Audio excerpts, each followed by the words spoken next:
నమస్కారం MM news కి స్వాగతం. ముందుగా హెడ్లైన్స్. పుస్తకాలను నిషేధిస్తే భావ ప్రకటన స్వేచ్ఛను హరించడమేనన్న అభ్యుదయవాదులు. కశ్మీర్ గవర్నర్ చర్యలపై కదం తొక్కిన సాహితీ లోకం.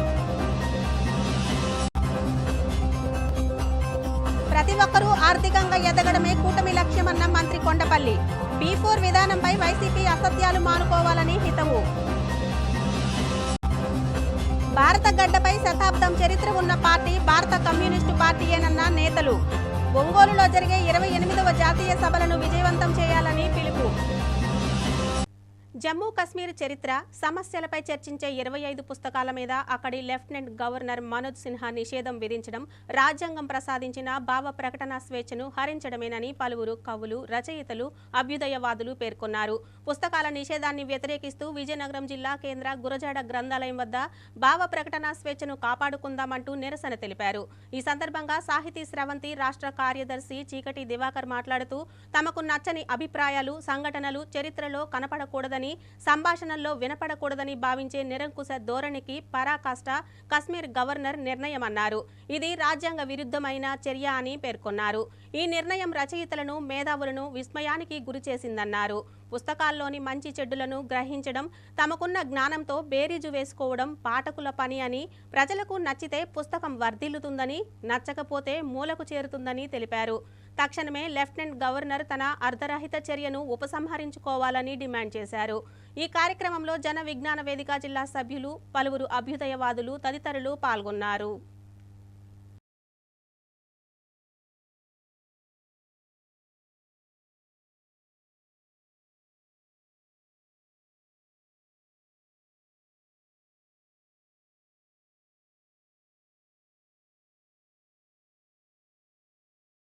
కాశ్మీర్ పైన అనేక మంది మేధావులు, రచయితలు, కవులు చాలా పుస్తకాలు రాశారు. ఆ పుస్తకాల్లో ముఖ్యంగా కాశ్మీరీ సంస్కృతి, కాశ్మీరీ చరిత్ర, కాశ్మీరీ ప్రజలు ఇప్పుడు ఎదుర్కొంటున్న ఇబ్బందులు, దానికి పరిష్కారాలు, తర్వాత భారతదేశం చరిత్రలో భారతదేశంలో కాశ్మీరు ఎలా అంతర్భాగమైంది, ఇలాంటి విషయాలన్నీ అక్కడ ఆ పుస్తకాల్లో చర్చించారు. మరి ఆ పుస్తకాలు వెలుగులోకి వస్తే ఏమవుద్ది అనుకున్నారో, భయపడ్డారో ఏమో కానీ లెఫ్టినెంట్ గవర్నర్ ఇలాంటి పుస్తకాలు ఒక 25 పుస్తకాలు 25 పుస్తకాలని బ్యాన్ చేశారు. అది రాజ్యాంగానికి విరుద్ధం. రాజ్యాంగం మనందరికీ భావ ప్రకటన స్వేచ్ఛని ఇచ్చింది. ఆ భావ ప్రకటన స్వేచ్ఛ దుర్వినియోగం కానంత వరకు కవులు, కళాకారులు, రచయితలు అనేక అభిప్రాయాలని ప్రజల పక్షాన వెళ్ళబరుస్తుంటారు. వాటి మీద చర్చించి ప్రజలు ఒక నిర్ణయానికి వస్తారు. ఏది మంచి, ఏది చెడు, ఏది కరెక్ట్ కాదు అన్న విషయాలు ప్రజలు నిర్ణయించుకుంటారు. మేధావులు ఈ చర్చలో పాల్గొవచ్చు. ఒక పుస్తకం రాస్తే ఆ పుస్తకం మీద చాలా చర్చ జరుగుతుంది. అలాంటి చర్చ జరగాలి కూడా. అదే ప్రజాస్వామ్య పద్ధతి, మన భారత రాజ్యాంగం తాలూకా విధి. కానీ మరి అలాంటి చర్చ జరగకుండా అలా భావపట్న స్వేచ్ఛని కాలరాస్తూ ఈ పుస్తకాలని నిషేధించారు. ఈ నిషేధాలు మనం చూస్తాం. మన స్వాతంత్ర పోరాటంలో కూడా మాలపెల్లి లాంటి నవలని నిషేధించారు. మా కొద్దీ తెల్లదొరతనం అనే ఒక పాట, మన గరిమెల రాసిన పాటని నిషేధించారు. అలాగే చరిత్రలో చాలా నిషేధాలు ఉన్నాయి. ఎప్పుడు వస్తున్నాయంటే నియంతృత్వం పోకడలు పెరిగిపోయినప్పుడు ఇలాంటి భావాలని వెల్లడించకుండా నిషేధాలను విధిస్తున్నారు. ఆ నిషేధాలకు వ్యతిరేకంగా ప్రజలు పోట్లాడి వాళ్ళ అభిప్రాయాలు చెప్పి మళ్ళీ వాటిని ఆ హక్కుల్ని మళ్ళీ పొందుతున్నారు. ఇప్పుడు కూడా మనందరం కలిసి, ఈ కవులు, కళాకారులు, మేధావులు అందరూ కలిసి ఈ నిషేధాన్ని ఎత్తివేయాలని డిమాండ్ చేస్తున్నాము. ఎత్తివేసినప్పుడు ప్రజాస్వామిక విలువలు పెరుగుతాయని, భావ ప్రకటన స్వేచ్ఛ నిలబడుతుందని, రాజ్యాంగాన్ని కాపాడుకోగలుగుతున్నామని మేమందరము భావిస్తున్నాం. సుపరిపాలనలో తొలి అడుగు కార్యక్రమంలో భాగంగా విజయనగరం జిల్లా కేంద్రంలోని 20, 22, 23వ డివిజన్లకు సంబంధించి ఎమ్మెల్యే పూసపాటి అతిథి విజయలక్ష్మి గజపతిరాజు బొడ్డువారి జంక్షన్ వద్ద నుండి ఇంటింటికి వెళ్లి కూటమి ప్రభుత్వం చేస్తున్న అభివృద్ధి, సంక్షేమ కార్యక్రమాలను ప్రజలకు వివరించారు. అనంతరం బొడ్డువారి వీధి జంక్షన్లో సమావేశం నిర్వహించారు. ఈ సందర్భంగా ఆమె మాట్లాడుతూ ప్రజల ఆలోచనలకు అనుగుణంగా కూటమి ప్రభుత్వ పాలన సాగుతుందన్నారు. గత ప్రభుత్వం చేసిన ఆర్థిక పాలనా విధ్వంసాన్ని సరిచేస్తూ కూటమి ప్రభుత్వం రాష్ట్రాన్ని పునర్నిర్మాణం దిశగా నడిపిస్తోందని చెప్పారు. ఏడాది పాలనలో వృద్ధులకు పింఛను, 4000, తల్లికి వందనం దీపం, మెగా డిఎస్సి వంటి హామీలు ప్రతిష్టాత్మకంగా అమలు చేశామని తెలిపారు. ఆగస్టు 15 నుంచి మహిళలకు ఉచిత బస్సు పథకాన్ని అందిస్తున్నామని చెప్పారు. కూటమి ప్రభుత్వ హయాంలో రాష్ట్రం అభివృద్ధిలో దూసుకుపోతుందని స్పష్టం చేశారు. ఈ కార్యక్రమంలో కూటమి నాయకులు, కార్యకర్తలు పాల్గొన్నారు.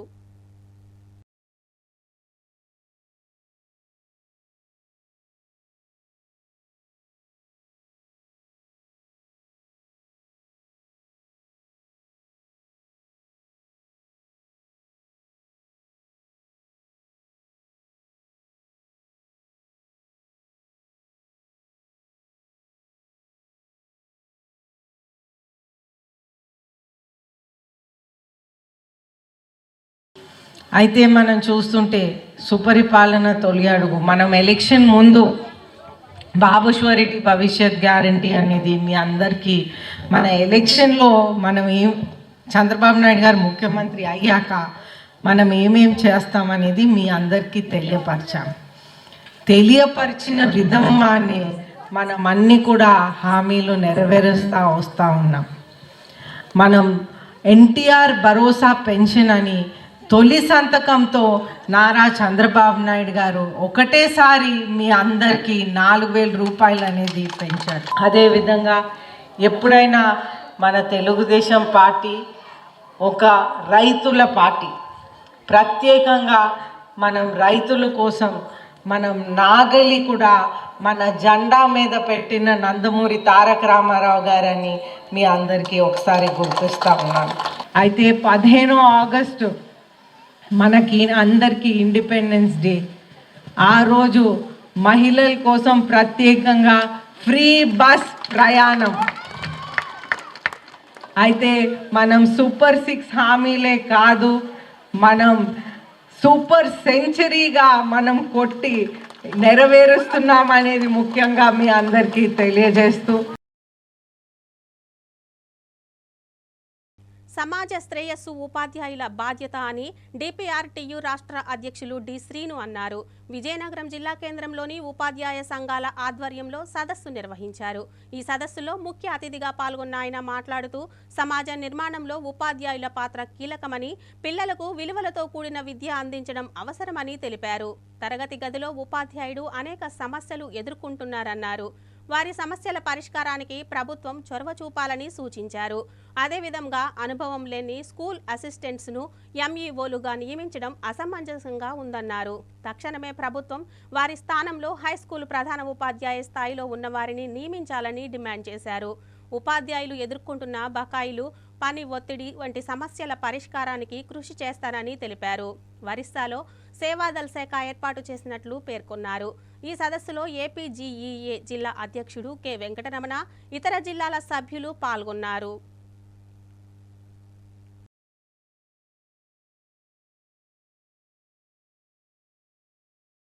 డెమోక్రాటిక్ పిఆర్టీయు విజయనగరం జిల్లా శాఖ ఒక చక్కటి కార్యక్రమాన్ని ఎన్నుకుంది. ఉపాధ్యాయుల యొక్క సమస్యలు, వాటిని ఎలా పరిష్కరించుకోవాలి, ఇవాళ తరగతి గదిలో ఉపాధ్యాయుడు ఎలాంటి సమస్యలు ఎదుర్కొంటున్నాడు, బోధనకు పరిమితం కావాల్సిన ఉపాధ్యాయుడు ఎన్ని రకాల బాధ్యతల్ని తలకెత్తుకుంటున్నాడు అనే అంశాల మీద ఒక చక్కటి సదస్సుని కండక్ట్ చేయడం అనేది చాలా గొప్ప విషయం. నేను హృదయపూర్వకంగా డెమోక్రాటిక్ పిఆర్టీయు విజయనగరం జిల్లా శాఖ యూనిట్ని నేను హృదయపూర్వకంగా అభినందిస్తూ ఉన్నాను. ఈ ప్రభుత్వాన్ని ఈ సదస్సు ద్వారా ఒకటే డిమాండ్ చేస్తూ ఉన్నాం. మొట్టమొదటిది, అనుభవ రాహిత్యం ఉన్నటువంటి గవర్నమెంట్ పాఠశాలలో పనిచేస్తున్న స్కూల్ అసిస్టెంట్ని ఒక అనుభవంతో కూడుకున్న పోస్టులోకి ఎంఈఓ 1 అనే పోస్టులోకి భర్తీ చేస్తున్నారు. ఇది ఎంత అసమంజసంగా ఉంది అంటే 2 ఏళ్ళు 3 ఏళ్ళు 4 ఏళ్ళు సీనియారిటీ ఉన్న గవర్నమెంట్ ఉపాధ్యాయులనే పేరుతో ఉన్నటువంటి వాళ్ళు ఈ రాష్ట్రంలో విద్యాశాఖలో అత్యున్నతమైన బాధ్యతలు నిర్వహించవలసినటువంటి మండల యూనిట్లో ఎంఈఓ 1 పోస్టులు వాళ్లతో భర్తీ చేయడం అంటే చాలా విడ్డూరంగా ఉంది. మేమైతే ఈ ప్రభుత్వాన్ని డిమాండ్ చేస్తూ ఉన్నాం. జిల్లా పరిషత్ హై స్కూల్లో సీనియర్ మోస్ట్ హెడ్ మాస్టర్లు ఉన్నారు, వాళ్ళని గ్రేడ్ 1 లేకపోతే మన యొక్క ఎంఈఓ 1 పోస్టులోకి భర్తీ చేయాలి, వాళ్ళ ద్వారానే ఆ పోస్టు ఫిలప్ అవ్వాలని చెప్పి అప్పుడే విద్యా వ్యవస్థ గాడిలో ఉంటుంది అని చెప్పి మేము అభిప్రాయపడుతున్నాం. అలానే రెండోది, జిల్లా పరిషత్ జూనియర్ కళాశాలలు అనేది మాకు ఒక కళ. ఈ రాష్ట్రంలో ఉన్నత పాఠశాలల్లో పనిచేసే అనేక మంది జిల్లా పరిషత్ స్కూల్ అసిస్టెంట్లు ఎన్నో ఉన్నతమైన విద్యార్హతలు కలిగి ఉన్నారు. కేవలం ఇది జిల్లా పరిషత్ అవటం వల్ల, లోకల్ బాడీ అవటం వల్ల, స్థానిక సంస్థలు అవటం వల్ల గవర్నమెంట్ లెక్చరర్గా వెళ్ళలేకపోతున్నారు. దానికోసం గతంలో ఏర్పాటు చేసినటువంటి వ్యవస్థలు +2 హై స్కూల్స్ లేదా వాటిని జిల్లా పరిషత్ జూనియర్ కళాశాలలు అంటాం. ఇవాళ ఆ హై స్కూల్స్ ఉంటేనే ఇవాళ అర్హత కలిగిన స్కూల్ అసిస్టెంట్లు పీజీటీలు గాను లెక్చరర్లు గాను వెళ్ళే అవకాశం ఉంది. అడ్మిషన్లు తక్కువ ఉన్నాయనో, విద్యార్థుల సంఖ్య తక్కువగా ఉందనో ప్రభుత్వం ఆ +2 తరగతులను మూసివేసి వాటిని ఇంటర్ బోర్డులోకి విలీనం చేసేటువంటి కార్యక్రమాన్ని చేపట్టింది. దీన్ని మేము పూర్తిగా ఖండిస్తున్నాం. విజయనగరం జిల్లాలో ఎవరు ఏ ఉపాధ్యాయుడు ఎక్కడ ఏ చిన్న అవసరం కలిగినా ఇక్కడ ఉన్న మా ప్రతినిధుల ద్వారా జిల్లా అధ్యక్షుడు పువ్వుల శ్రీనివాసరావు గారు, మరి మాకు రాష్ట్ర సీనియర్ నాయకులు మరి కంది వెంకటరమణ గారు, ఇంకా మిగిలిన నాయకుల ద్వారా ఎవరి ద్వారా అప్రోచ్ అయినా సరే, మీకు ఏ కార్యాలయంలో పనున్నా సరే ఆ ఆఫీసర్ దగ్గరికి వెళ్ళి మీ సంబంధించిన సమస్యను పూర్తి చేసి మీ ఉద్యోగ జీవితంలో మీకు ఎప్పుడూ అండగా ఉండటానికి డెమోక్రాటిక్ PRTU ఎప్పుడూ సిద్ధంగా ఉంటుందని చెప్పి తెలియజేసుకుంటూ, ప్రతి ప్రాంతం అభివృద్ధి జరగాలి, ప్రతి ఒక్కరూ ఆర్థికంగా ఎదగాలనే విధంగా కూటమి ప్రభుత్వం పాలన చేపడుతుందని రాష్ట్ర మంత్రి కొండపల్లి శ్రీనివాస్ అన్నారు. విజయనగరం జిల్లా కేంద్రంలోని అశోక్ బంగ్లాలోని టీడీపీ శ్రేణులతో కలిసి మీడియా సమావేశం నిర్వహించారు. ఈ సందర్భంగా ఆయన మాట్లాడుతూ ప్రజల దగ్గరికి, ప్రజల్లోకి వెళ్లే నాయకుడు చంద్రబాబు మాత్రమేనని, గత వైసీపీలో నాయకులు ప్రజల్లోకి వెళ్లాలంటేనే భయపడేవారని విమర్శించారు. ముఖ్యమంత్రి P4 విధానాన్ని అమలు చేసేందుకు కృషి చేస్తున్నారని, ప్రపంచంలో ఎక్కడా లేని విధంగా P4 విధానాన్ని ఏపీలో అమలు చేసేందుకు ప్రయత్నిస్తున్నారని తెలిపారు. ప్రతి ఒక్కరికి ఉద్యోగ, ఉపాధి అవకాశాలు లభించే విధంగా పాలన చేపడుతున్నారని, పెట్టుబడులు రాబట్టి పారిశ్రామిక విధానాన్ని అగ్రస్థానంలో నిలబెట్టేందుకు కృషి చేస్తున్నారన్నారు. గత వైసీపీ ప్రభుత్వం అధికార దుర్వినియోగం చేసింది కాబట్టే ఎన్నికలలో ప్రజలు బుద్ధి చెప్పారని ఎద్దేవా చేశారు. ఈ సమావేశంలో టీడీపీ నాయకులు, కార్యకర్తలు పాల్గొన్నారు.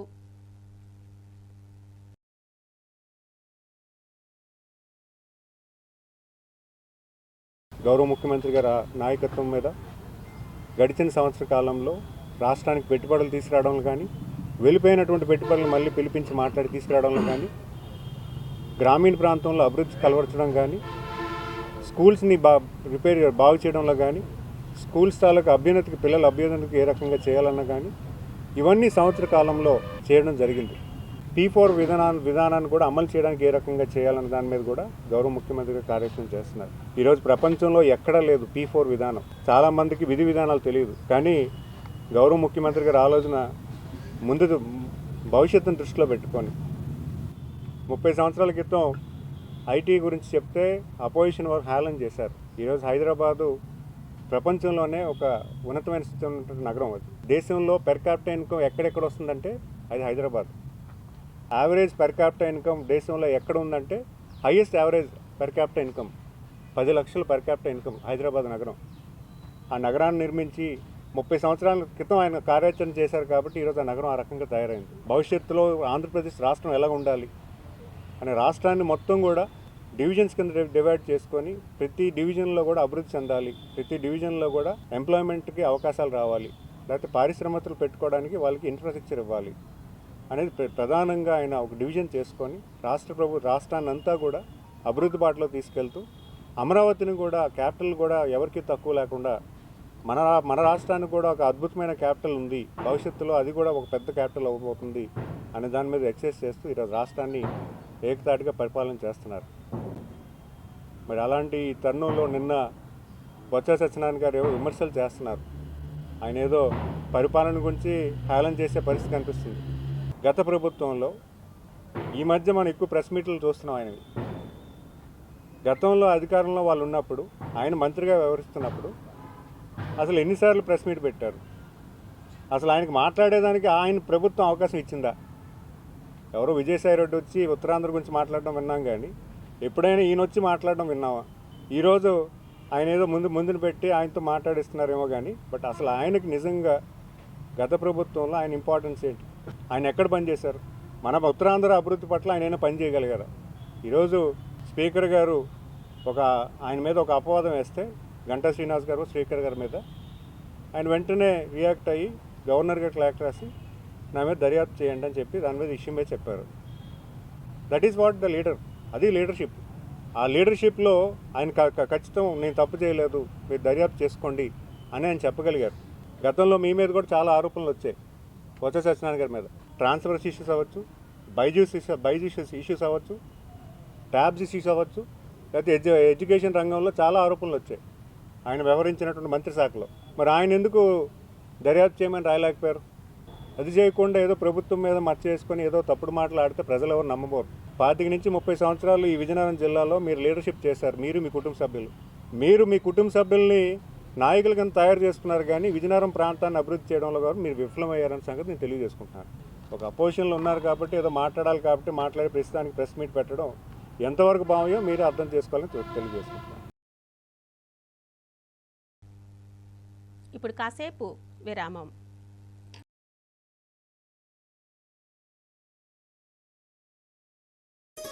సా స స స సరి గరి గమ పని సా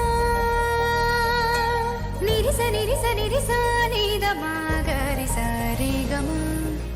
అమ్మాయికి తన సొగసే ఆనందం, మన మనసే దోచేనే తన అందం. అందానికి ప్రతిరూపం ఆభరణం, ఆభరణం అసలు రూపం.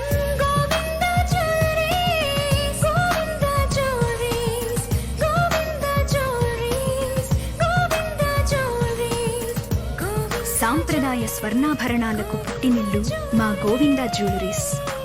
Govinda jewelleries, MG road, Vizianagaram. అందమంటేనే ఆడవాళ్ళు, మరి మన ఆడవాళ్ళకి మరింత అందం చేకూర్చేది బంగారం. బంగారం కొనడం సులభమే, కానీ నాణ్యమైన బంగారం కొనడం అంత ఈజీ కాదు. సంప్రదాయమైన కలెక్షన్స్, నాణ్యమైన ఆభరణాలు, సామాన్యుడికి కూడా అందుబాటైన ధరలు, నమ్మకమైన పేరు, అది మన ధనలక్ష్మి జ్యువెలర్స్. మా బామ్మ ఎప్పుడు చెప్పేది, ఒక్కసారి ధనలక్ష్మి జ్యువెలర్స్ లో బంగారం కొంటే మళ్ళీ మళ్ళీ కొంటూ ఉంటామని. ధనలక్ష్మి జ్యువెలర్స్, డాబా తోట, ఎంజీ రోడ్, విజయనగరం. భారత కమ్యూనిస్టు పార్టీ అగ్రనేత అమరజీవి కామ్రేడ్ దాసరి నాగభూషణరావు లాంటి గొప్ప నేత దేహానికి తప్ప వారి ఆశయాలను మరణం ఉండదని సిపిఐ విజయనగరం జిల్లా సహాయ కార్యదర్శి బుగతా అశోక్ అన్నారు. ఆదివారం విజయనగరం జిల్లా కేంద్రంలోని అమర్ భవన్లో కామ్రేడ్ దాసరి నాగభూషణరావు 99వ జయంతి కార్యక్రమం నిర్వహించారు. ఈ సందర్భంగా బుగతా అశోక్ మాట్లాడుతూ 1926 ఆగస్టు 10వ తేదీన జన్మించిన దాసరి ఉమ్మడి ఆంధ్రప్రదేశ్ రాష్ట్ర కార్యదర్శిగా ఉమ్మడి విజయనగరం జిల్లా సిపిఐ నిర్మాణ బాధ్యులుగా ఉన్నారన్నారు. ఆయన హయాంలో ఎంతో మంది గొప్ప ప్రజా నాయకులను తయారు చేసి సిపిఐ ఉద్యమ నిర్మాణానికి ప్రధాన పాత్ర పోషించారని తెలిపారు. జిల్లాలో గిరిజన హక్కుల పరిరక్షణ కోసం పోరాటాలకి నాయకత్వం వహించారన్నారు. విజయనగరం పట్టణంలో బుచ్చెన్న కోనేరు, శాంతినగర్, పూల్బాగ్లలో ఖాళీగా ఉన్న ప్రభుత్వ భూములను కామ్రేడ్ దాసరి నాయకత్వంలో వందల మంది పేదలకు ఇళ్ల స్థలాలు ఇప్పించిన ఘనత సిపిఐకి ఉందని అన్నారు. ఆనాడు ఆయన చేసిన త్యాగాలు, ఆశయాల స్ఫూర్తితో జిల్లాలో మరిన్ని ఉద్యమాలు కొనసాగిస్తామని తెలిపారు. ఈ కార్యక్రమంలో సిపిఐ నాయకులు, కార్యకర్తలు పాల్గొన్నారు.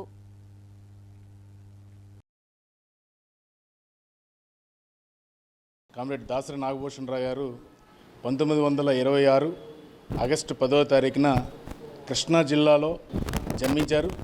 ఆ వేల్ట్ నుంచి ఈ వేల్ట్ వరకు స్వతంత్ర సంగ్రామ పోరాటంలో కూడా ఆయన ఆయన పాత్రను పోషించి ఆనాడు తెలంగాణ సాయుధ పోరాటంలో కానీ, అలాగే రాష్ట్ర వ్యాప్తంగా ఉమ్మడి ఆంధ్రప్రదేశ్కి రాష్ట్ర కార్యదర్శిగా, దేశంలో జాతీయ కార్యదర్శిగా భారత కమ్యూనిస్ట్ పార్టీ తరఫున నాయకత్వం వహించి రాజ్యసభ సభ్యునిగా ఎన్నికై అనేక చట్టాలని తీసుకురావడంలో, ప్రజా సంక్షేమం కోసం, కార్మిక రైతు సంక్షేమం కోసం చట్టాలను తీసుకురావడంలో దాసరి నాగభూషణరావు గారు ప్రధాన భూమికను పాత్ర పోషించారు. అదే కాదు, ఆంధ్రప్రదేశ్లో అనేక మంది కమ్యూనిస్ట్ కార్యకర్తల్ని తయారు చేసినటువంటి ఘనత దాసరి గారికే ఈవేళ దక్కుతుంది. విజయనగరం కమ్యూనిస్ట్ పార్టీకి ఇక్కడ స్థలం సేకరించి పార్టీ కార్యాలయాన్ని నిర్మాణానికి స్వయాన అతనే జోలు పట్టుకొని కార్మికుల దగ్గరికి ప్రతి ఇంటికి వెళ్ళి రూపాయి పోగేసి ఇవాళ కమ్యూనిస్ట్ పార్టీ జిల్లా సమితికి కార్యాలయ నిర్మాణంలో ప్రధాన భూమికని పోషించినటువంటి ఘనత ఇవాళ ఆయన పెట్టినటువంటి ఆధారమే. ఇవాళ అందుకనే భారత కమ్యూనిస్ట్ పార్టీ విజయనగరం జిల్లా సమితి కార్యాలయానికి కామ్రేడ్ దాసరి నాగభూషణరావు అమర్ భవన్ అని చెప్పి నామకరణం కూడా జరిగింది. రాబోయేటువంటి కాలంలో ఇక నుంచి 99వ జయంతి సందర్భంగా, అలాగే రాబోయే కాలంలో ఇవాళ శత జయంతోత్సవాలకి వెళ్ళబోతున్నాం. అలాగే భారత కమ్యూనిస్ట్ పార్టీ 100 ఏళ్ల పోరాట చరిత్ర కలిగినటువంటి పార్టీ. ఈ పార్టీ ఆయన ఆశయాలతో, ఆయన ఇచ్చినటువంటి మార్గదర్శకత్వాలతో, ఇవాళ మార్క్సిజం అటువంటి ఆశయాలతో ఇవాళ చంద్ర రాజేశ్వరరావు గారు కానీ, దాసరి నాగభూషణరావు గారు కానీ, నల్లమల గిరిప్రసాద్ గారు కానీ, ఇటువంటి మహానుభావులు చూపించినటువంటి ఎర్రబాటలో మేమందరం ఎర్ర జెండా భుజాన వేసుకొని ప్రయాణం చేస్తామని ఈ సందర్భంగా తెలియజేస్తున్నాం. శాస్త్రీయ దృక్పథాన్ని ప్రచారం చేయడానికి జన విజ్ఞాన వేదిక కృషి చేస్తుందని జేవీవి రాష్ట్ర అధ్యక్షులు మాజీ ఎమ్మెల్సీ ఎం గేయానంద్ చెప్పారు. ఆదివారం విజయనగరం పట్టణంలోని ఎన్జీఓ హోంలో జరిగిన జన విజ్ఞాన వేదిక జిల్లా మహాసభలకు హాజరయ్యారు. ఈ సందర్భంగా ఆయన మాట్లాడుతూ సెప్టెంబర్ 13, 14 తేదీల్లో విజయనగరం జిల్లాలో జన విజ్ఞాన వేదిక రాష్ట్ర మహాసభలు పెద్ద ఎత్తున జరుగుతున్నాయన్నారు. ఈ మహాసభలకు 26 జిల్లాల నుండి 300 మంది ప్రతినిధులు పాల్గొంటారని తెలిపారు. ఉత్తరాంధ్ర జిల్లాలలో పర్యావరణం పూర్తిగా దెబ్బతిందని, పర్యావరణం గురించి రాష్ట్ర వ్యాప్తంగా చర్చించే విధంగా ఈ సభలు ఏర్పాటు చేశామని చెప్పారు. All India people's science network అసోసియేషన్లో 32 సంఘాలు ఉండగా అందులో జన విజ్ఞాన వేదిక కూడా ఉందన్నారు. ప్రొఫెసర్ నాగేశ్వరరావు, వి బాలసుబ్రహ్మణ్యం ఈ సమావేశాలకు హాజరవుతారని తెలిపారు. జిల్లా మహాసభలకు హాజరయ్యే ప్రతినిధులకు అన్ని ఏర్పాట్లు ఆహ్వాన కమిటీ చేసిందన్నారు. ఈ సమావేశంలో జన విజ్ఞాన వేదిక సభ్యులు పాల్గొన్నారు.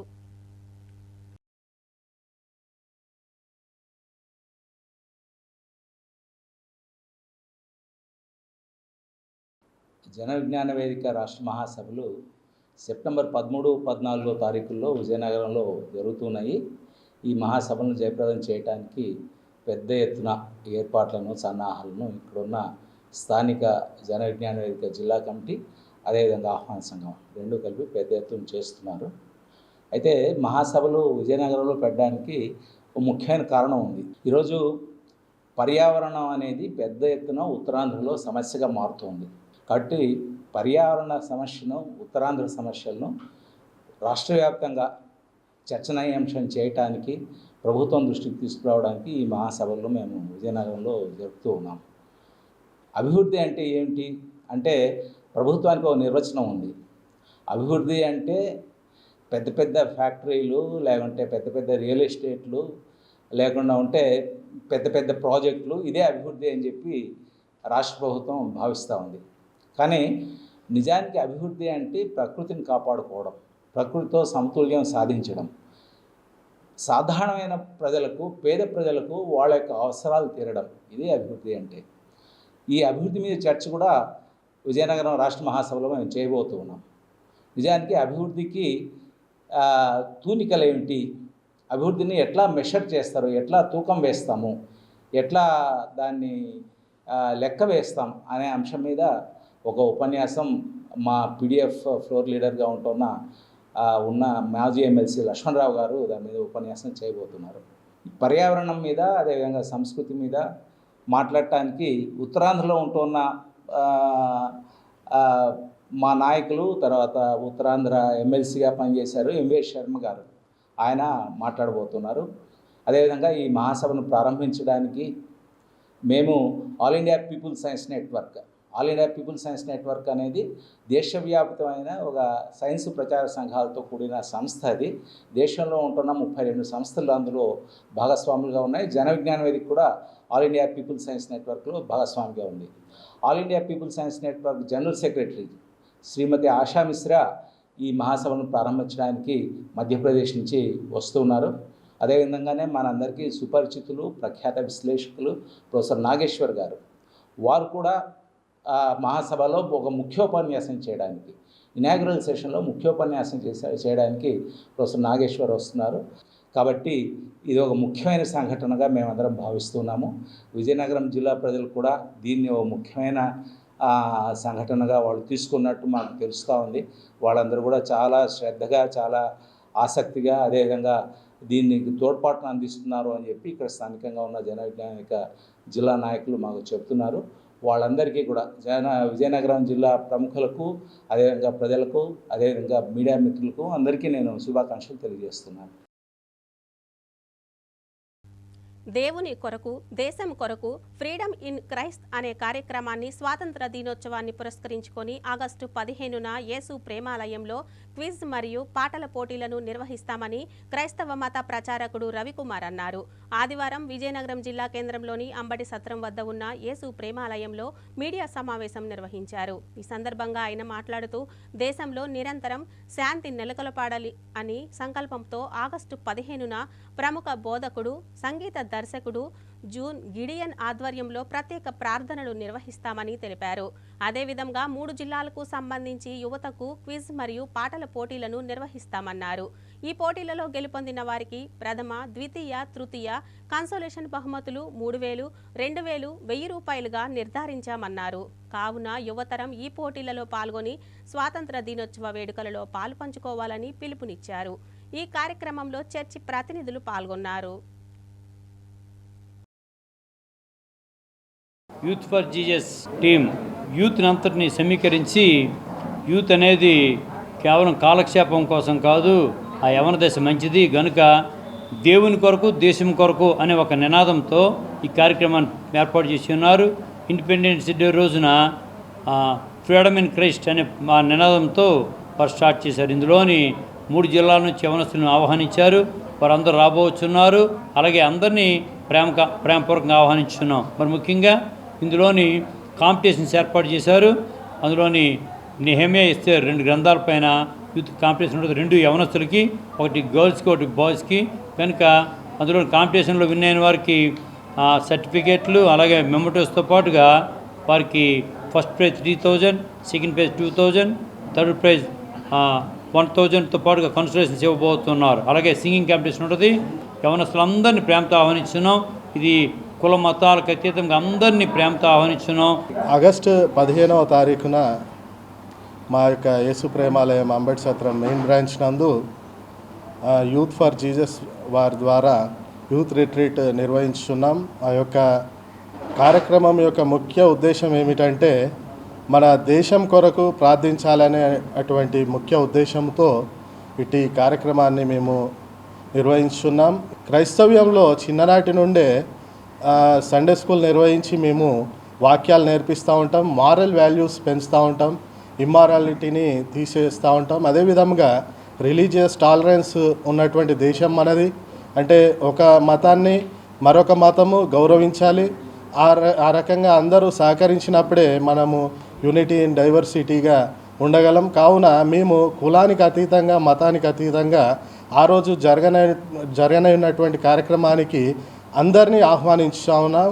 అందరూ వచ్చి మన దేశ క్షేమం కొరకు, మన దేశ నాయకుల కొరకు ప్రార్థించాల్సిందిగా తెలియజేయచ్చు.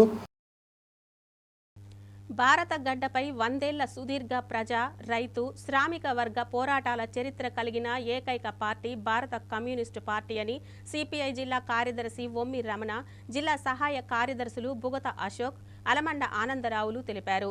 ఆదివారం విజయనగరం జిల్లా కేంద్రంలోని అమర్ భవన్లో మీడియా సమావేశం నిర్వహించారు. ఈ మేరకు సిపిఐ రాష్ట్ర మహాసభలు గోడ పత్రికను ఆవిష్కరించారు. ఈ సందర్భంగా వారు మాట్లాడుతూ సిపిఐ రాష్ట్ర 28వ మహాసభలు ఆగస్టు 23 నుంచి 25 ప్రకాశం జిల్లా ఒంగోలులో జరుగుతున్నాయన్నారు. ఈ మహాసభలలో ఆర్థిక, రాజకీయ, సామాజిక అంశాలపై, ప్రభుత్వాల ప్రజా వ్యతిరేక విధానాలపై, దేశ సమైక్యత, సమగ్రత కోసం, విభజన హామీల అమలు కోసం, పెండింగ్ ప్రాజెక్టుల పూర్తి కోసం భవిష్యత్తు ఉద్యమ కార్యాచరణ రూపొందిస్తామని తెలిపారు. ఈ నేపథ్యంలో ఒంగోలు నగరంలో జరిగే రాష్ట్ర సిపిఐ 28వ మహాసభలను జయప్రదం చేయాలని పిలుపునిచ్చారు. ఈ కార్యక్రమంలో సిపిఐ జిల్లా కార్యవర్గ సభ్యులు పాల్గొన్నారు. ఈ నెల 26, 27 తేదీల్లో బొబ్బులిపట్నంలో విజయనగరం జిల్లా మహాసభ చాలా ఘనంగా జరుపుకోవడం జరిగింది. అత్యంత ఉత్సాహపూరితంగా మహాసభలు, జిల్లా మహాసభలు పూర్తయ్యాయి. అందుకు మీ ప్రజలందరికీ మీ ద్వారా విజయవంతం చేసినందుకు పార్టీ కార్యకర్తలకు, సానుభూతి పరులకు, రైతులు, కార్మికులు, వ్యవసాయ కూలీలకు అందరికీ మీ ద్వారా వాళ్ళందరికీ ధన్యవాదాలు తెలియజేస్తూ, అక్కడ నూతన నాయకత్వం ఎన్నుకోవడం జరిగింది. 33 మందితో సమితి సభ్యుల్ని, 15 మంది కార్యవర్గ సభ్యుల్ని, జిల్లా కార్యదర్శిగా నన్ను, సహాయ కార్యదర్శిగా అలమండ ఆనందరావు గారు, బొగత అశోక్ గారిని, కార్యవర్గ సభ్యులుగా ఎస్ రంగరాజు గారు, అలాగనే బాయి రమణమ్మ గారు, పురం అప్పారావు గారు 15 మందిని ఎన్నుకోవడం జరిగింది. మహాసభల అనంతరం జిల్లా మహాసభలు విజయవంతంగా ముగించుకున్న తర్వాత ఈ జిల్లాలో ఉన్నటువంటి ఈ జిల్లా సమగ్ర అభివృద్ధి కోసం, జిల్లాలో ఉన్న పెండింగ్ ప్రాజెక్టు పూర్తి చేయడం కోసం, జిల్లాలో ఉన్న మూతపడిన పరిశ్రమలు తెరిపించడం కోసం, జిల్లాలో వలసలు నివారించడం కోసం, జిల్లాలో ఉన్నటువంటి అన్ని సమస్యలు కోడీకరించి ఒక నిర్దిష్టమైన ప్రణాళికను రూపొందించుకొని సమస్యల పరిష్కారం కోసం ఒక పోరాట కార్యాచరణ రూపొందించుకోవడం జరిగింది. 23 నుంచి 25వ తేదీ వరకు ఒంగోలు పట్టణంలోని రాష్ట్ర మహాసభలు జరగబోతున్నాయి. ఈ రాష్ట్ర మహాసభలు విజయవంతం చేయాలని జిల్లాలో ఉన్నటువంటి పార్టీ శ్రేణులకు, పార్టీ సానుభూతి పరులకు, పార్టీ అభిమానులకు మీ ద్వారా పిలుపునిస్తూ ఉన్నాం. ప్రజా సమస్యలన్నీ విద్యార్థి, యువజన, మహిళా సమస్యలతో పాటు ఉద్యోగ, ఉపాధ్యాయ, కార్మిక సమస్యల్ని ఒక నిర్దిష్టమైన ప్రణాళికని రూపకల్పన చేసుకుంటూ రాష్ట్రంలో ఉన్నటువంటి సమస్యలు పరిష్కారం చేయడం కోసం ఈ మహాసభలు వేదిక కానున్నాయి.